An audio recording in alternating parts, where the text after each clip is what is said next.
জুলাই বিপ্লবে আহতদের চিকিৎসা ও পুনর্বাসনের জন্য চ্যারিটি কনসার্ট মাতাতে ঢাকায় আসছেন পাকিস্তানের জনপ্রিয় সঙ্গীত শিল্পী রাহাত ফতেহ আলী খান। আগামী ২১ ডিসেম্বর ঢাকার আর্মি স্টেডিয়ামে পারফর্ম করবেন তিনি। আলোচিত এই কনসার্টের টিকিট ইতিমধ্যেই অনলাইনে শ্রোতাদের জন্য উন্মুক্ত করেছে আয়োজক platform spirits of July. Online ticket platform get set rake ৯ December সোমবার রাতে সবার জন্য অনলাইনে টিকিট ছাড়া হয়, যেখানে দেখা যায় ভিআইপি টিকিট ১০,০০০ টাকা, ফ্রন্ট রো ৪,৫০০ টাকা এবং জেনারেল টিকিট ২,৫০০ টাকার মূল্য নির্ধারণ করা হয়েছে।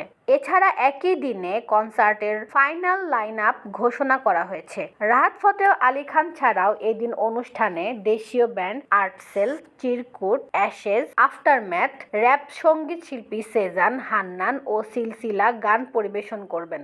এছাড়া অনুষ্ঠানে জুলাই বিপ্লবের গ্রাফিতি প্রদর্শনী ও মঞ্চনাটক হবে।